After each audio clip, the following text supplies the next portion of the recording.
මොකද මේකට දාන මාතෘකා? හායි මම ජනිත්. අද ටිකක් විතර වෙනස් විදිහේ මාතෘකාවක් ගැන කතා කරන්න තමයි ඇවිල්ලා ඉන්නේ මම. ඉතින් මේ වගේ දේවල් අපි channel එක ඇතුලේ කතා කරන්න ඕන. නැත්නම් වෙන්නේ යම් යම් කාලවලදී එක එක જાතියේ හිත් රිදීම් පසුතැවීම් වගේ දේවල් ගොඩක් අපිට ඇති වෙන්න පුළුවන්. ඒ වගේම අපේ subject එක ඇතුලේ ගොඩක් ලිහිච්ච නැති තැන් ඒ විදියටම ගැට ගැහිලා තියෙන්න පුළුවන්. ඒ නිසා අපි අද කතා කරන්නේ art entertaining ගැන. එහෙම කිව්වට ඔයාලට තේරෙන එකක් නැතුව ඇති art entertaining කියන්නේ මොකක්ද කියලා. මේක මෑත කාලයකදී අපේ සබ්ජෙක්ට් එකට ආපු දෙයක් සෝෂල් මීඩියාත් එක්කම වගේ. අද අපි කතා කරන්නේ කකුලෙන් චිත්‍ර අඳින්නේ, අහක බලාගෙන චිත්‍ර අඳින්නේ, ආපස්සට චිත්‍ර අඳින්නේ. ඒ කියන්නේ අපි බලනකොට දිවෙන් චිත්‍ර අඳින්නේ. ඒ කියන්නේ චිත්‍ර අඳිද්දී පොඩි වැඩ කෑල්ලක් දාලා ඒ කියන්නේ යම්කිසි performance එකක් එක්ක චිත්‍ර අඳින එක ගැන තමයි අද කතා කරන්න හදන්නේ. මේක ගැන කතා කරන්න හේතු කිහිපයක් තියෙනවා. එකක් තමයි ගොඩක් තැන්වල මේ ගැන විවිධ විවේචනාත්මක විදිහට කතා කරනවා දැක්කා. ඒකත් එක හේතුවක්. මොකද මුල් කාලේ මගෙත් ලොකු විවේචනයක් තිබුණා මේක සම්බන්ධව. නමුත් මේ ආර්ට් එන්ටර්ටේනින් කියන එක ඇත්තටම අපි මෑතක මෙහෙම ආවට මෑතකම ආපු එකක් නෙමෙයි. කාලයකට කලින් මේ ලෝකේ ආර්ට් එන්ටර්ටේනින් තිබිලා තියෙනවා. ඒ වගේම තමයි තියෙනවා. ඔයාලට YouTube එකේ ගවේෂණය කරොත් ඔයාලට ගොඩක් දේවල් බලා ගන්න පුළුවන්. විශේෂයෙන්ම ඔයාලට බලන්න පුළුවන් ලෑන්ඩ්ස්කේප්ස් වගේ දේවල් අඳිනේවා තියෙනවා. වීදුරු උඩ ඇඟිල්ලෙන් අදින්න චිත්‍රේ. ඒ වගේ දේවල් ඔයාලට බලන්න පුළුවන්. මම දැනට අවුරුදු 10කට 15කට කලිනුත් මේ වගේ දේවල් YouTube එකේ තියෙනවා දැක්කා. ඒ වගේම ඒවා කරන්නේ YouTube contents විදියට නෙමෙයි. ඒවා කරන්නේ ස්ට්‍රීට් පර්ෆෝමන්ස් ආර්ට් එකක් විදියට. එතෙන්දී එයා ඇඟිල්ලෙන් තමයි චිත්‍රය අඳින්නේ. ඒක බලන් ඉන්න කෙනෙක්ට ලොකු ආස්වාදයක්. හැබැයි අපි මතක තියාගන්න ඕන චිත්‍රය කියන්නේ මොන જાතියේ ආර්ට් එකක්ද කියලා. චිත්‍ර. එහෙම නැත්නම් අපි ඉගෙන ගන්න මේ ආර්ට් කියන සබ්ජෙක්ට් එක ගත්තාම මේක පර්ෆෝමින් ආර්ට් එකක් නෙමෙයි. ඒ කියන්නේ අපිට මේ මොහොතේදී පෙන්වන්න අමාරු දෙයක්. ඒ කියන්නේ හැම වෙලේම චිත්‍රයක් කියලා කියන්නේ ඇඳලා ඉවර වුණාට පස්සේ ප්‍රේක්ෂකයෝ රස විඳින දෙයක්. අන්න ඒ නිසා ඒක ගැන හොඳ අවබෝධයක් තියාගන්න ඕන. මියුසික් ගත්තොත්, ඩාන්සින් වගේ සබ්ජෙක්ට් එකක් ගත්තොත් ඒවා ඒ මොහොතේදී ඒ කියන්නේ සින්දුවක් කියන වෙලාවට, ඩාන්ස් එකක් පර්ෆෝම් කරන වෙලාවට තමයි ඕනම ප්‍රේක්ෂකයෙක් ඒ දිහා නරඹන්නේ බලාගෙන ඉන්නේ. එහෙම නැත්නම් ඒවා පසු කාලයකදී බලන්න නම් third party method එකකට පටිගත කරන්න සිද්ධ වෙනවා. නමුත් චිත්‍ර කියන එක එහෙම නෙමෙයි. චිත්‍රය කියන එක පටන් ගත්ත දවසේ ඉඳන් අද වෙනකන් පටිගත වෙලාම තමයි තියෙන්නේ. ඒ කියන්නේ අපි performance එක කරන වෙලාවේදී, ඒ කියන්නේ අපි චිත්‍රයක් අඳින වෙලාවේදී ඇත්තටම රස විඳින්න ටිකක් අමාරුයි. සමහර විට තේරෙන්නේ නැහැ. දැන් ගොඩක් අපේ සබ්ජෙක්ට් එකට කැමති කෙනෙක් කියන්න පුළුවන්. ඔව් අපි රස විඳිනවා, අඳින දිහා අපිට ඕන තරම් වෙලාවක් බලන් ඉන්න පුළුවන්. නමුත් සාමාන්‍ය මේ සබ්ජෙක්ට් එකට ලොකු ආසාවක් නැති කෙනෙක්ට දවස් 10ක් 15ක් එක දිගට අඳින චිත්‍රයක් එක දිගට බලාගෙන ඉන්න අමාරුයි. ඒක තමයි ස්වභාවය. නැත්නම් ඉතින් මම දාන වීඩියෝස් වලත් watch hours හොඳට හැදෙන්න ඕනනේ. ඒ කියන්නේ ගොඩක් අය මේවා යව බලන්නේ. ඒ කියන්නේ අපිට ෆයිනල් රිසල්ට් එක තමයි ගොඩක්ම වැදගත් වෙන්නේ. චිත්‍රයක් ඇතුලේ විශේෂයෙන්. ඔයා චිත්‍රෙ මොන විදියට ඇඳත් ඕක පසු කාලීනව කෙනෙක් බලනකොට ඕකේ වතගොත හොයන්න යන්නේ නැහැ. ඔයා කොහෙන් ඇඳද කියන එක හොයන්න යන්නේ නැහැ. ඔයා අතින් ඇඳලා තියෙනවද, කකුලෙන් ඇඳලා තියෙනවද, කටින් ඇඳලා තියෙනවද කියන එක හොයන්න යන්නේ නැහැ.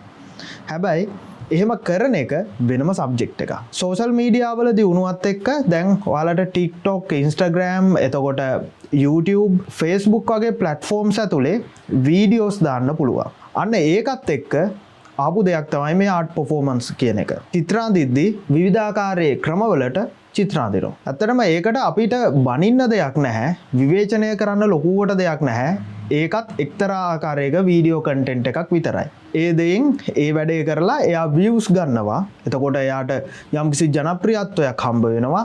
ඒ වගේම තමයි ඒකෙන් සමහර විට මුදලක් ඉපෙන්නත් පුළුවන්. හැබැයි අපි මතක තියාගන්න ඕන කාරණාව තමයි චිත්‍රයක් කියලා කියන්නේ චිත්‍රය පැත්තෙන් අපි ගත්තොත් චිත්‍රයක් කියලා කියන්නේ එහෙම අත් දෙක බැඳගෙන කටින් අඳින්න ඕන දෙයක් නෙමෙයි. චිත්‍රයක් කියලා කියන්නේ අපි හරියට නිවැරදිව ෆන්ඩමෙන්ටල්ස් පාවිච්චි කරලා ප්‍රින්සිපල්ස් වගේ දේවල් ෆලෝ කරලා අඳින්න ඕන දෙයක්. ඔයා චිත්‍රයක් ඇඳලා පස්සේ කවදාවත් ඕක අවුරුදු 10ක් 15ක් ගියාට පස්සේ කවුරුවත් හොයන්නේ නැහැ මොන විදියටද ඇඳලා තියෙන්නේ කියලා. ඒක කාටවත් වැඩක් වෙන්නේ නැහැ. දැන් මොනාලිසා චිත්‍රය අපි උදාහරණයක් විදියට ගත්තොත් ඒක මොනාලිසා අඳිද්දී ලියනාඩෝ ඩා වින්චි ඔළුවෙන් හිටගෙන ඇඳද කියන එක කාටවත් වැඩක් නැහැ. ඒ වගේ චිත්‍රයක් තියෙන එක තමයි වැදගත් වෙන්නේ. සමහර විට ඔයා අඳින දේ චිත්‍රයක් විදිහට performance එකක් විදිහට ඇත්තටම හොඳ performance එකක්. ඒක එහෙම වෙන්න පුළුවන්. production quality එක දියුණු කරගත්තා නම් තවත් හොඳ performance එකක් වෙන්න පුළුවන්. නමුත් චිත්‍රයක් විදිහට ගත්තොත් මම දැකපු ගොඩක් චිත්‍ර fail. ගොඩක් වෙලාවට ගොඩක් කට්ටිය කරලා තියෙන්නේ cheat methods පාවිච්චි කරලා තමයි ඒ චිත්‍ර ඇඳලා තියෙන්නේ. හොඳටම cheat කරලා තියෙන්නේ. trace කරපු එකක් අපිට trace එක පේන්නෙත් නැහැ. ඒක දිහා බලාගෙන අඳිනවා. මම දැක්කා ඇඟිලි 10ක පෑන් 10ක් ගැට ගහගෙන අඳින එක. මම ඔයාලට මෙහෙම උදාහරණයක් දෙන්නම්. මම දන්න කොත්තු හදන කෝකියෙක් ඉන්නවා. එයාගේ වෘතිය තමයි කොත්තු හදන එක. එයාට පුළුවන් S2 වහගෙන කොත්තුවක් හදන ගමන් ෆ්‍රයිඩ් රයිස් එකක් එක සැරේ හදන්න. කොත්තුවක් හදනවා එක ලිපක ෆ්‍රයිඩ් රයිස් එක හදනවා තවත් ලිපක. S2 වහගෙන ලස්සනට අර තැටි දෙකම උඩ දදා හදනවා. හැබැයි ඒක බලන් ඉන්න කෙනෙක්ට හරි අපූර්ව දර්ශනයක්. හරිම ෂෝක් දර්ශනයක්. බලන් ඉන්න ආසයි ඒ වගේ performance එකක්. හැබැයි වැඩේ කියන්නේ කොත්තු බාස් හදන කොත්තුව වත් ෆ්‍රයිඩ් රයිස් එකවත් කිසිම රසක් නැහැ. වැඩක් නැහැ. ආර්ට් performance එකක් කරන කෙනෙක්. ඒ කියන්නේ චිත්‍රයක් අඳින විදිය එක එක විවිධාකාරයේ පෙන්වන කෙනෙක්. සමහර විට චිත්‍රයට මාර විදියට ආදරය කරන චිත්‍රය ඉගෙන ගන්න කැමති කෙනෙක් වෙන්න පුළුවන්. නමුත් මේ එන views වගේ දේවල් එක්ක බලලා මේ දෙයට රැවටිලා, ඒ කියන්නේ ආර්ට් කියලා හිතලා රැවටිලා සමහර විට මේක සම්පූර්ණයෙන්ම චිත්‍රයක් අඳිද්දි කරන්න ඕන දේවල් මොනවද කියන එක අමතක වෙලා තියෙන්න පුළුවන්. ඒක අමතක කරගන්න එක තමයි නරක. එහෙම වුණොත් අර කොත්තු බාස්ට වෙච්ච වැඩේ තමයි වෙන්නේ. කවදාවත් ඔයාගේ ඩ්‍රෝවින් එක එහෙමත් නැත්නම් පේන්ටින් එක පර්ෆෙක්ට් මට්ටමකට එන්නේ නැහැ. මොකද කරන්නේ චීට් එකක්. ඒ වගේම තමයි ඒකේ ගොඩක් දෙනෙක් බලන්න ඔයා ඇඟිලි 10න් අඳින එක, කටින් දිවෙන් අඳින එක, ඒ වගේ දෙයක්. නමුත් එතෙන්දී ඔයාගේ ස්කිල්ස්, ඒ කියන්නේ ඩ්‍රෝවින් එකක තියෙන්න ඕනි ස්කිල්ස් එතෙන්දී එළියට එන්නේ නැහැ. එක පැත්තකින් ගත්තොත් සමහර විට ඛේදවාචකයක් විදියට ඕක වෙන්නත් පුළුවන්. මොකද සම්පූර්ණ ඔඩියන්ස් එකක් ඔයාලට මේ වැඩේට හෙල්ප් කරනවා. ඔයාත් හිතනවා මේක තමයි ආර්ට්. ඒ නිසා ගොඩ දෙනෙක් මේක විවේචනාත්මකව කතා කරා. ඒක Tamanට කන්ටෙන්ට් එකක් විදියට කරන්න පුළුවන් වැඩක් විදියට ගතරකමක් නැහැ. ඒක ආර්ට් එකක් විදියට දකින්න එක. එහෙම නැත්නම් ඒක චිත්‍රයේ කොච්චර හොඳ චිත්‍රයක්ද කියලා දකින්න එක තමයි මෙතන වැදගත් වෙන්නේ. ඒ වගේ කෙනෙක් TikTok content එකක් එහෙම නැත්නම් YouTube content එකක් විදියට ඒ වගේ දෙයක් කරා කියලා කිසිම ගැටලුවක් නැහැ. හැබැයි ඔයාලා එහෙම කරනවා නම් ඔයාලගේ ආර්ට් වර්ක්ස් එහෙම තව මීට වඩා ඉම්ප්‍රූව් කරගන්න පුළුවන් නම් ගොඩක් හොඳයි. එතකොට ඔය කරන වැඩේට සෑහෙන්න වටිනාකමක් එකතු වෙනවා. කවුරු හරි කැමති නම් මේ දේවල් කරන්නේ කොහොමද කියලා දැනගන්න ඉස්සරහා වීඩියෝ එකකින් මම මේ වගේ cheat methods පාවිච්චි කරලා කරන විදිය රිවීල් කරලා පෙන්නන්න. මොකද අපි සමහර වෙලාවට දන්නේ නැති ගොඩක් දේවල් තියෙනවා. දැන් මම YouTube එකේ ඉන්නකොට මම ගොඩක් වෙලාවට දැකලා තියෙනවා නිකන් printer එකකින් print වෙන විදියට උඩ ඉඳන් පල්ලෙහාට චිත්‍ර අදිනවා සමහරව. ඉතින් ඇත්තටම ආටිස්ට් කෙනෙක් වුණාම ඌ ඒ වැඩේ කරගන්න ගියාම හරිම අමාරුයි. ඒ වගේම තමයි ලේසි නෑ. කොහෙත්ම ලේසි නෑ. ඒ වගේම තමයි කවකටු පාවිච්චි කරලා කවකට්ටෙන් අඳින විදියක් තිබුණා. ඒ ගැනත් මං ඉස්සරහට පෙන්නන්නම්. ඒවා කරන විදිය රිවීල් කරලා පෙන්නන්නම් ඔයාලට. ඒ වගේම නූල් පාවිච්චි කරලා thread works කරන විදිය ඒක හරි විදියට කරන විදිත් තියෙනවා. නමුත් අද කාලේ තියෙන තාක්ෂණික දියුණුවත් එක්ක චීට් කරනවා වැඩි. සමහර විට හරියට ආර්ට්වර්ක්ස් කරන ආටිස්ට් කෙනෙක්ට නැති අනවශ්‍ය අවධානයක් ඒ වගේ ආටිස්ට් කෙනෙක්ට යන්න පුළුවන්. ඔන්න ඔහොම කියනකොට ඉතින් කියන්න පුළුවන් මෙහෙම කියන අපි අමු කුහකයෝ කියලා. පිරමිඩ ව්‍යාපාරවලට තල්ලි දානකොට කට්ටිය එහෙම කිව්වනේ කියනකොට ඒ සම්බන්ධව කතා කරපු මිනිස්සුන්ට කිව්වා කුහකකම, ඉරිසියාව, ওই වගේ දේවල් කිව්වා. ඒක නම් අවුලක් නෑ.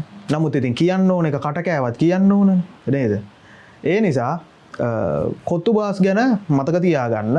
කොත්තුව රස වෙන්නත් ඕන, ෆ්‍රයිඩ් රයිස් එක රස වෙන්නත් ඕන. හැබැයි මේ දෙක හරියට රහට හදන්න නම් S2 අරගෙන ඉන්නත් ඕන. දෙක එකපාර කරන්නේ නැතුව එක සැරේකට කරා නම් ඔය දෙකෙන් එකක් රහට හදාගන්න පුළුවන්. ඇත්තටම සමහර වර්ක්ස් අපි චිත්‍ර කියලා රැවටිලා හිටියට ඒවා චිත්‍ර නෙමෙයි, ඒවා අත්කම් නිර්මාණ ගණයට තමයි අයිති වෙන්නේ. ඒ වගේ දේවල් වලටත් ගොඩක් අය චිත්‍ර කියලා රැවටිලා ඉන්නවා.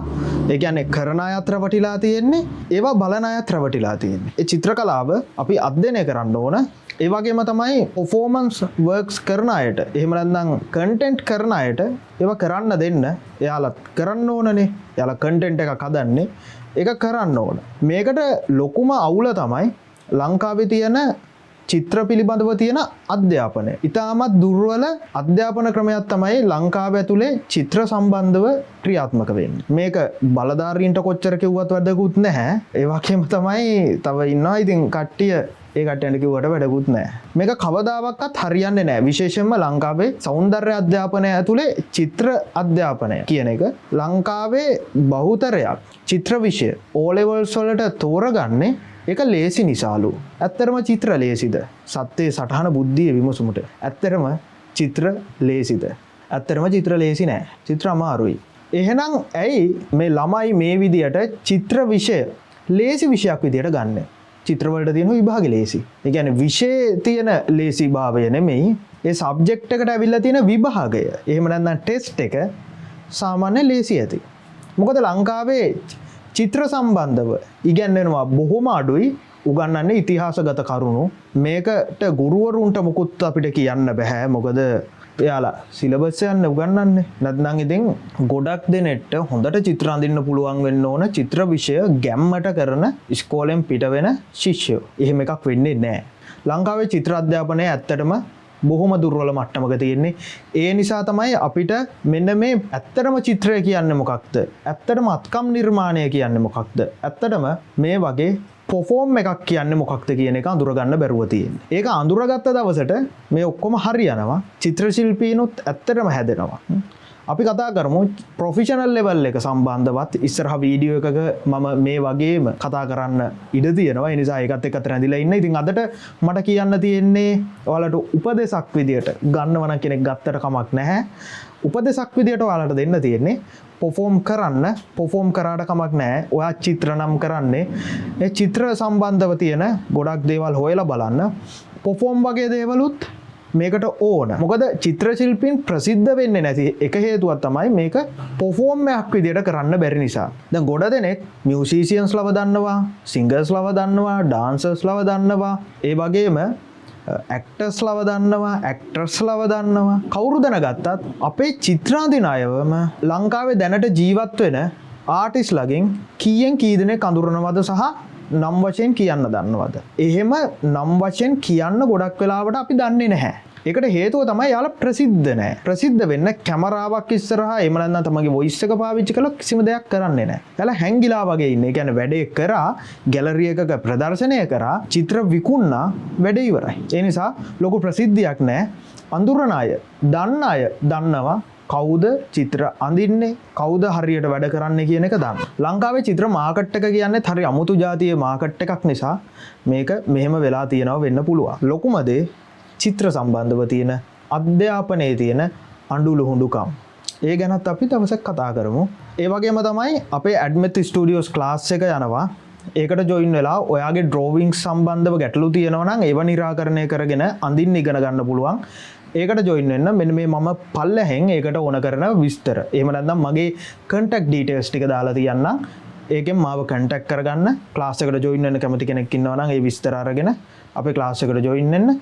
ඒකෙන් පුළුවන් ඔයාලට free hand drawings හදාගන්න. ඒ වගේම තමයි ඔයාලට මගේ painting class එකට ජොයින් වෙන්න පුළුවන්. ඒ ගැනත් විස්තර දැනගන්න පුළුවන්. ඔයා තාමත් අපේ channel එක subscribe කරලා නැත්නම් දැම්මම ගිහලා subscribe කරලා bell notification එක all දාලා තියාගන්න. ඔයාලගේ තියෙන අදහස්, යෝජනා, චෝදනා වගේ දේවල් පල්ලෙහා comment section එකේ comment එකක් දාලා තියාගන්න. මේ වගේ videos තව ඕන නම් ඒකත් කියන්න. තව මාතෘකා ඉස්සරහට තියෙනවා අපිට. ඒ කියන්නේ මේ විදිහට සාකච්ඡා මට්ටමින් කතා කරන්න ඕන දේවල්. ඒ ගැනත් අපි ඉස්සරහට කතා කරමු. එහෙනම් ඔයාලට අයුබෝවන්, සුබ දවසක්. මම ජනිත්.